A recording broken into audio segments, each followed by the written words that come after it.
Great Expectations by Charles Dickens. Volume 1, Chapter 18. It was in the 4th year of my apprenticeship to Joe, and it was a Saturday night. There was a group assembled round the fire at the Three Jolly Bargemen, attentive to Mr. Wopsle as he read the newspaper aloud. Of that group I was one. A highly popular murder had been committed, and Mr. Wopsle was imbrued in blood to the eyebrows. He gloated over every abhorrent adjective in the description, and identified himself with every witness at the inquest. He faintly moaned, "I am done for," as the victim, and he barbarously bellowed, "I'll serve you out," as the murderer. He gave the medical testimony in pointed imitation of our local practitioner, and he piped and shook as the aged turnpike keeper who had heard blows, to an extent so very paralytic as to suggest a doubt regarding the mental competency of that witness. The coroner, in Mr. Wopsle's hands, became Timon of Athens, the beadle Coriolanus. He enjoyed himself thoroughly, and we all enjoyed ourselves, and were delightfully comfortable. In this cozy state of mind we came to the verdict, willful murder. Then, and not sooner, I became aware of a strange gentleman leaning over the back of the settle opposite me, looking on. There was an expression of contempt on his face, and he bit the side of a great forefinger as he watched the group of faces. "Well," said the stranger to Mr. Wopsle when the reading was done, "you have settled it all to your own satisfaction, I have no doubt." Everybody started and looked up, as if it were the murderer. He looked at everybody coldly and sarcastically. "Guilty, of course," said he. "Out with it, come." "Sir," returned Mr. Wopsle, "without having the honor of your acquaintance, I do say guilty." Upon this we all took courage to unite in a confirmatory murmur. "I know you do," said the stranger. "I knew you would. I told you so. But now I'll ask you a question. Do you know, or do you not know, that the law of England supposes every man to be innocent until he is proved to be guilty?" "Sir," Mr. Wopsle began to reply, "as an Englishman myself, "Come," said the stranger, biting his forefinger at him. "Don't evade the question. Either you know it, or you don't know it. Which is it to be?"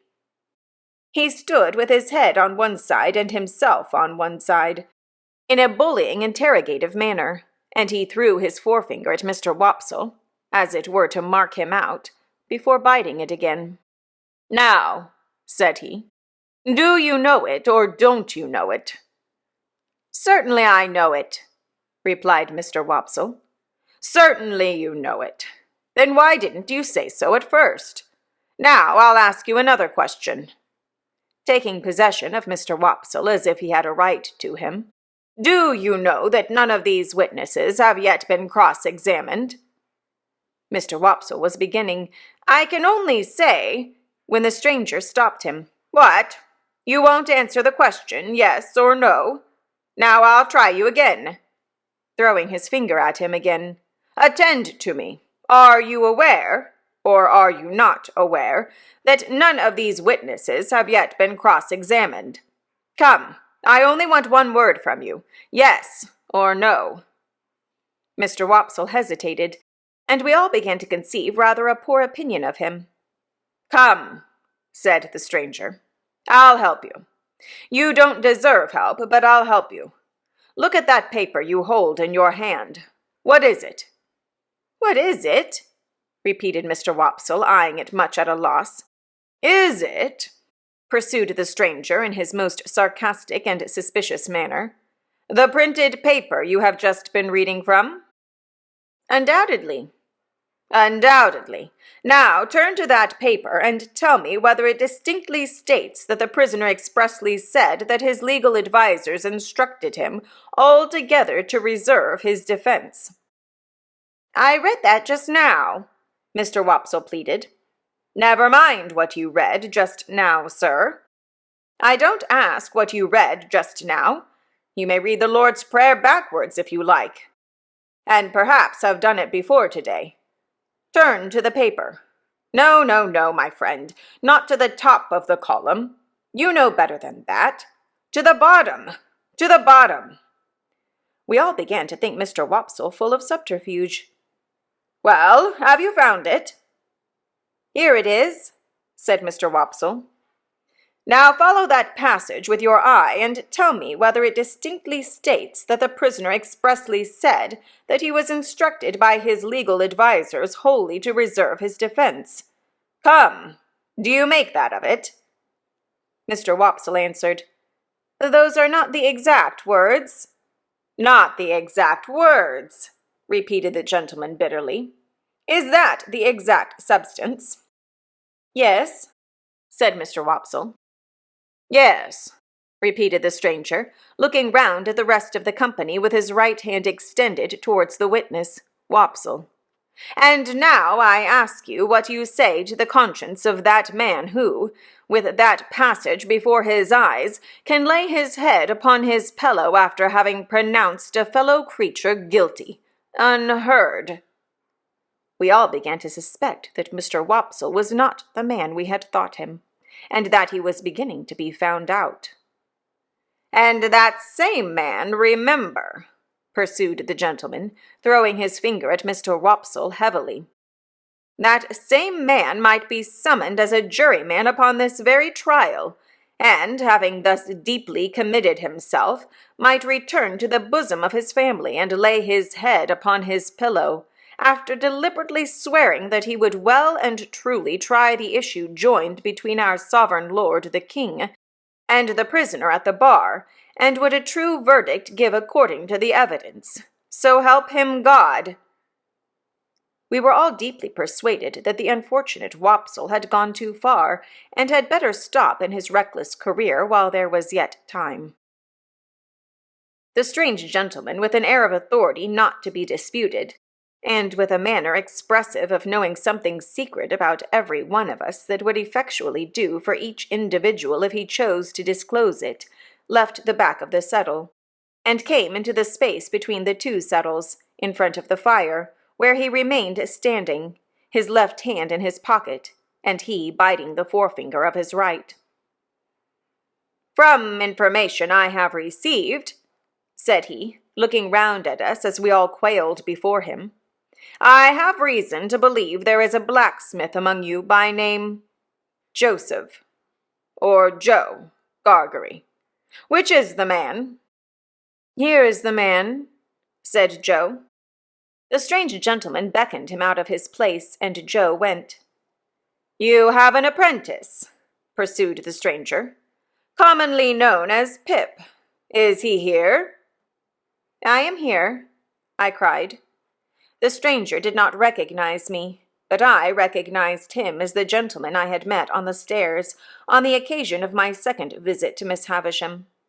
I had known him the moment I saw him looking over the settle, and now that I stood confronting him with his hand upon my shoulder, I checked off again in detail his large head, his dark complexion, his deep-set eyes, his bushy black eyebrows, his large watch-chain, his strong black dots of beard and whisker, and even the smell of scented soap on his great hand.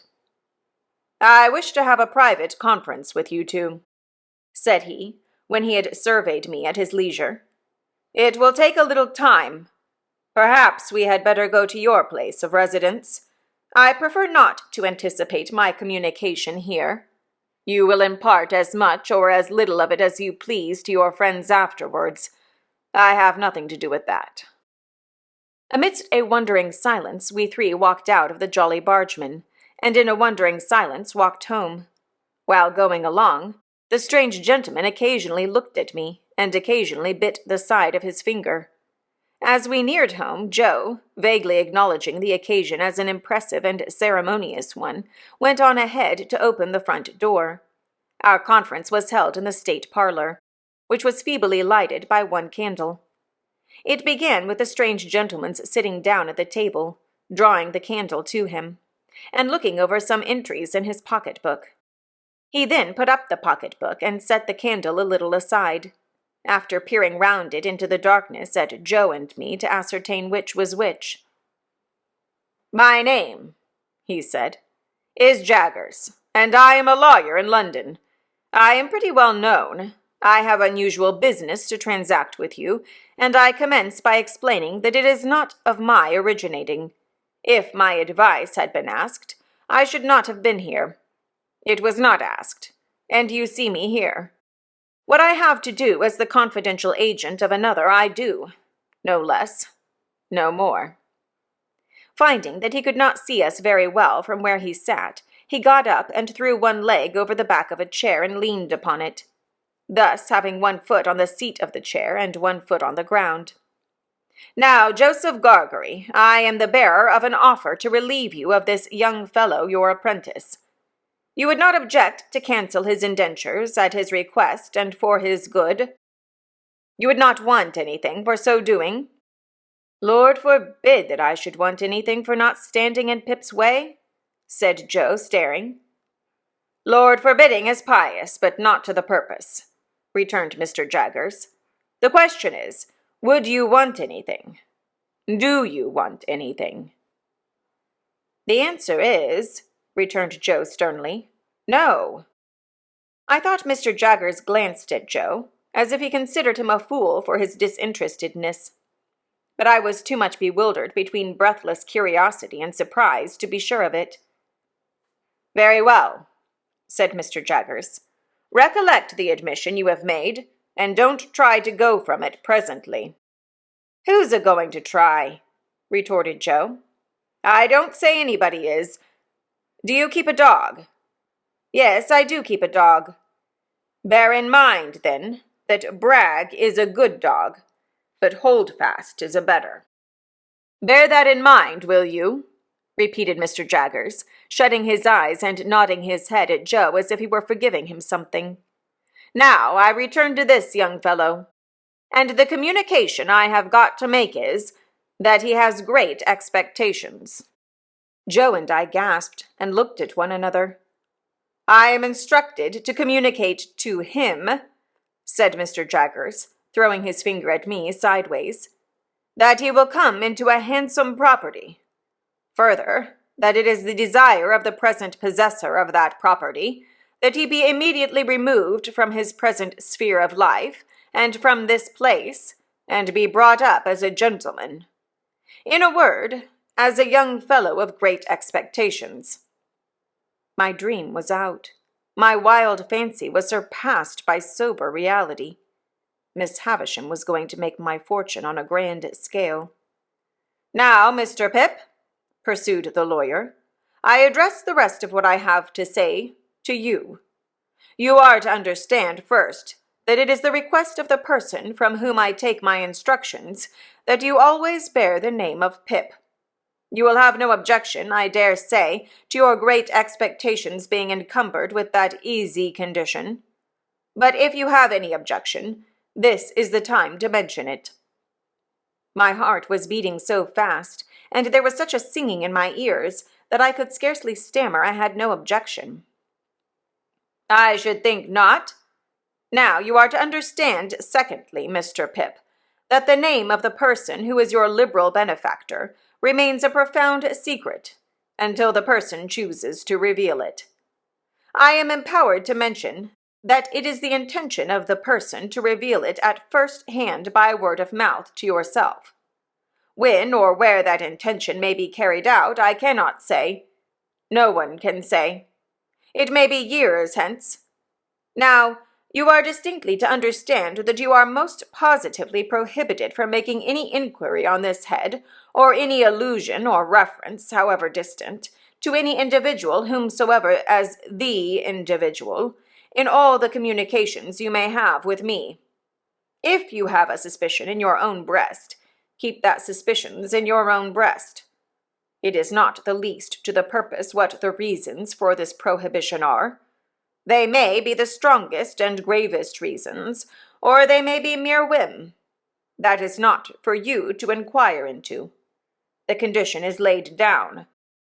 Your acceptance of it, and your observance of it as binding, is the only remaining condition that I am charged with. by the person from whom I take my instructions, and for whom I am not otherwise responsible. That person is the person from whom you derive your expectations, and the secret is solely held by that person and by me. Again, not a very difficult condition with which to encumber such a rise in fortune, but if you have any objection to it, this is the time to mention it. Speak out." Once more I stammered with difficulty that I had no objection.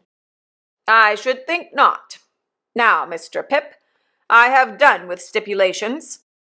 Though he called me Mr. Pip, and began rather to make up to me, he still could not get rid of a certain air of bullying suspicion, and even now he occasionally shut his eyes and threw his finger at me while he spoke, as much as to express that he knew all kinds of things to my disparagement, if he only chose to mention them.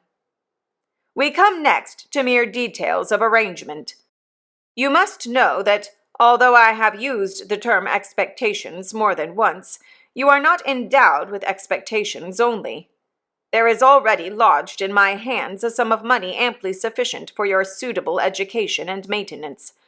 You will please consider me your guardian. Oh, for I was going to thank him. I tell you at once, I am paid for my services, or I shouldn't render them.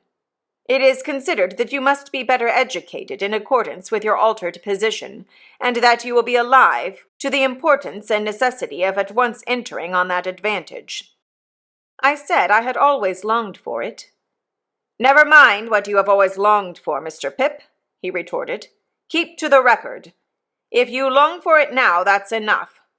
Am I answered that you are ready to be placed at once under some proper tutor? Is that it?"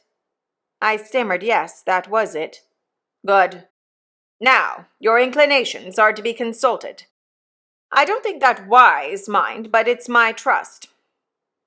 Have you ever heard of any tutor whom you would prefer to another?" I have never heard of any tutor but Biddy and Mr. Wopsle's great-aunt, so I replied in the negative. "There is a certain tutor of whom I have some knowledge, who I think might suit the purpose," said Mr. Jaggers. "I don't recommend him, observe, because I never recommend anybody. The gentleman I speak of is one Mr. Matthew Pocket." Ah, I caught at the name directly.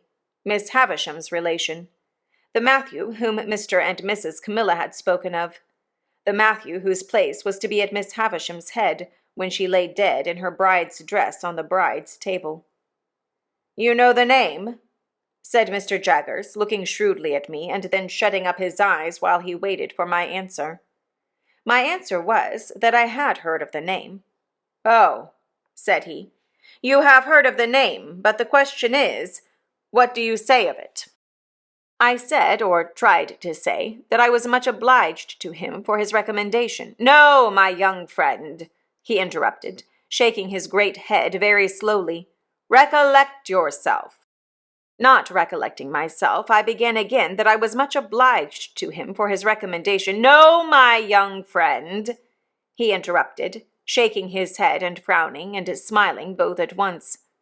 "No, no, no. It's very well done, but it won't do. You are too young to fix me with it. Recommendation is not the word, Mr. Pip. Try another." Correcting myself, I said that I was much obliged to him for his mention of Mr. Matthew Pocket. "That's more like it," cried Mr. Jaggers. "And," I added, "I would gladly try that gentleman." "Good. You had better try him in his own house. The way shall be prepared for you, and you can see his son first, who is in London. When will you come to London?" I said, glancing at Joe, who stood looking on motionless, that I supposed I could come directly. "First," said Mr. Jaggers, "you should have some new clothes to come in, and they should not be working clothes. Say this day week. You'll want some money. Shall I leave you 20 guineas? He produced a long purse with the greatest coolness and counted them out on the table and pushed them over to me. This was the first time he had taken his leg from the chair. He sat astride of the chair when he had pushed the money over, and sat swinging his purse and eyeing Joe. Well, Joseph Gargery, you look dumbfounded. I am, said Joe in a very decided manner. It was understood that you wanted nothing for yourself. Remember? It were understood, said Joe, and it are understood, and it ever will be similar according. But what? Said Mr. Jaggers, swinging his purse. What if it was in my instructions to make you a present as compensation? As compensation for what? Joe demanded. For the loss of his services. Joe laid his hand upon my shoulder with the touch of a woman. I have often thought him since, like the steam hammer, that can crush a man or pat an eggshell, in his combination of strength with gentleness. Pip is very hearty welcome, said Joe, to go free with his services, to honor and fortune, as no words can tell him. But if you think as money can make compensation to me for the loss of the little child, what come to the forge, and ever the best of friends. Oh, dear good Joe, whom I was so ready to leave and so unthankful to. I see you again, with your muscular blacksmith's arm before your eyes, and your broad chest heaving, and your voice dying away. Oh, dear, good, faithful, tender Joe, I feel the loving tremble of your hand upon my arm, as solemnly this day as if it had been the rustle of an angel's wing. But I encouraged Joe at the time. I was lost in the mazes of my future fortunes, and could not retrace the bypaths we had trodden together. I begged Joe to be comforted, for, as he said, we had ever been the best of friends, and, as I said, we ever would be so. Joe scooped his eyes with his disengaged wrist as if he were bent on gouging himself, but said not another word. Mr. Jaggers had looked on at this, as one who recognized in Joe the village idiot, and in me his keeper. When it was over, he said, weighing in his hand the purse he had ceased to swing, Now, Joseph Gargery, I warn you this is your last chance. No half measures with me. If you mean to take a present that I have it in charge to make you, speak out, and you shall have it. If, on the contrary, you mean to say— Here, to his great amazement, he was stopped by Joe's suddenly working round him with every demonstration of a fell pugilistic purpose. Which I meanter say, cried Joe, that if you come into my place bull-baiting and badgering me, come out. Which I meanter say, as such as if you're a man, come out. Which I meanter say that what I meanter say and stand or fall by. I drew Joe away, and he immediately became placable, merely stating to me, in an obliging manner and as a polite expostulatory notice to anyone whom it might happen to concern, that he were not a-going to be bull-baited and badgered in his own place. Mr. Jaggers had risen when Joe demonstrated, and had backed near the door. Without evincing any inclination to come in again, he there delivered his valedictory remarks. They were these. Well, Mr. Pip, I think the sooner you leave here, as you are to be a gentleman, the better. Let it stand for this day week, and you shall receive my printed address in the meantime. You can take a hackney coach at the stagecoach office in London, and come straight to me. Understand that I express no opinion one way or other on the trust I undertake. I am paid for undertaking it, and I do so. Now understand that, finally. Understand that.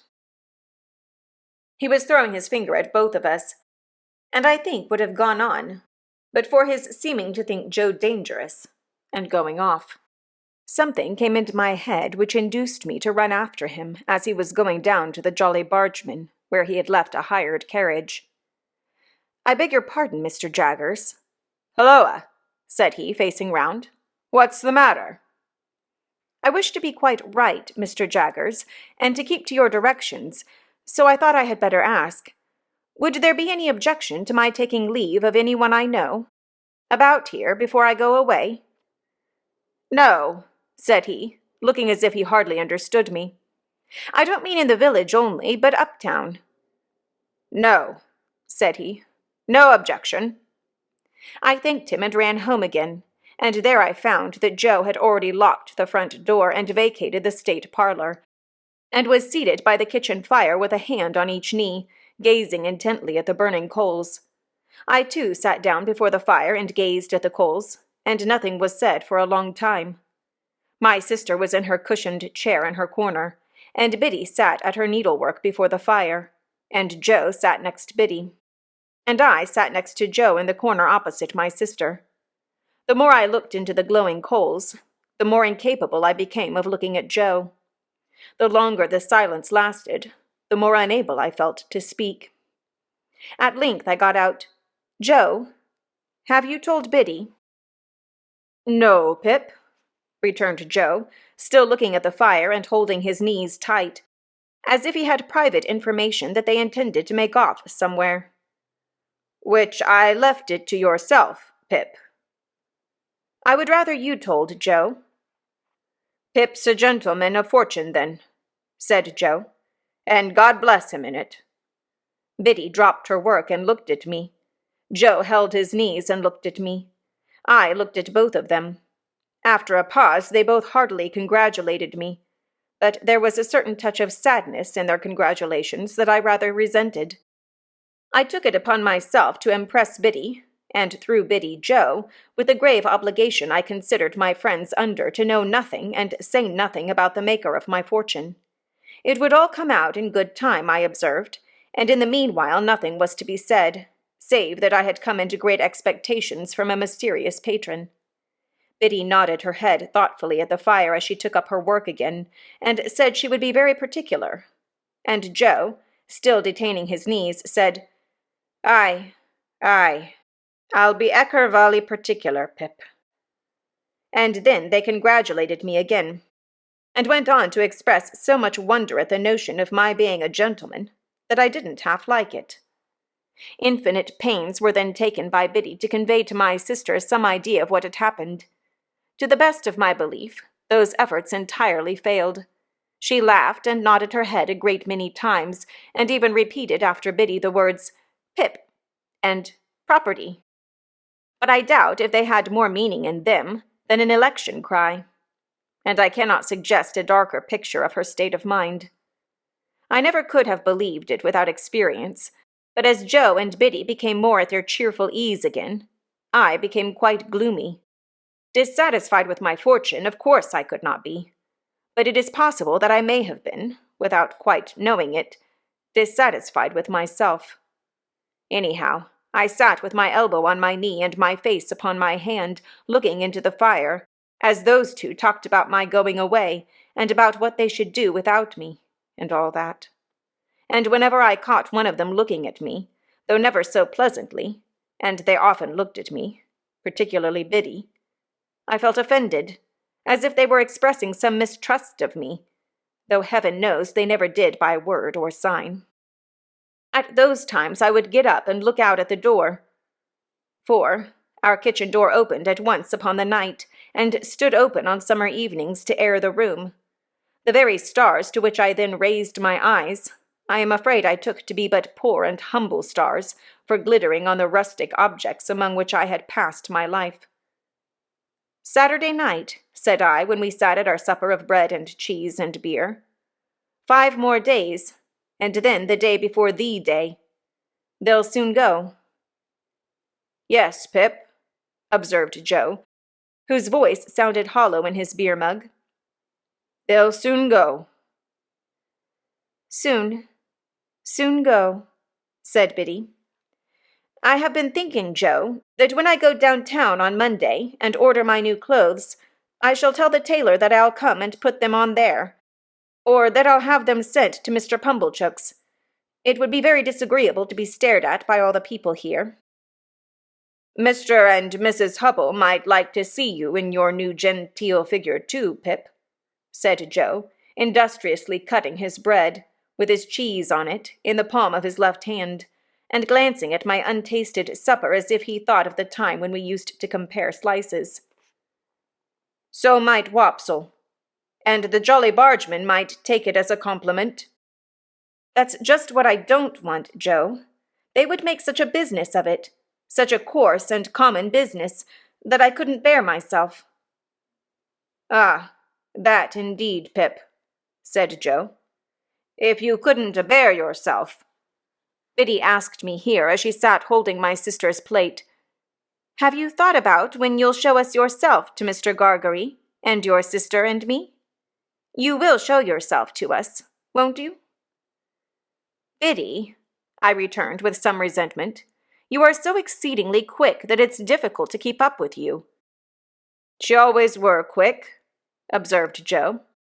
If you had waited another moment, Biddy, you would have heard me say that I shall bring my clothes here in a bundle one evening, most likely on the evening before I go away. Biddy said no more. Handsomely forgiving her, I soon exchanged an affectionate good night with her and Joe and went up to bed. When I got into my little room, I sat down and took a long look at it, as a mean little room that I should soon be parted from and raised above forever. It was furnished with fresh young remembrances, too, and even at the same moment I fell into much the same confused division of mind between it and the better rooms to which I was going, as I had been in so often between the forge and Miss Havisham's, and Biddy and Estella. The sun had been shining brightly all day on the roof of my attic, and the room was warm. As I put the window open and stood looking out, I saw Joe come slowly forth at the dark door below, and take a turn or two in the air. And then I saw Biddy come, and bring him a pipe and light it for him. He never smoked so late, and it seemed to hint to me that he wanted comforting, for some reason or other. He presently stood at the door, immediately beneath me, smoking his pipe, and Biddy stood there too, quietly talking to him. And I knew that they talked of me, for I heard my name mentioned in an endearing tone by both of them more than once. I would not have listened for more if I could have heard more. So I drew away from the window, and sat down in my one chair by the bedside, feeling it very sorrowful and strange that this first night of my bright fortunes should be the loneliest I had ever known. Looking towards the open window, I saw light wreaths from Joe's pipe floating there, and I fancied it was like a blessing from Joe. Not obtruded on me or paraded before me, but pervading the air we shared together. I put my light out and crept into bed, and it was an uneasy bed now, and I never slept the old sound sleep in it any more.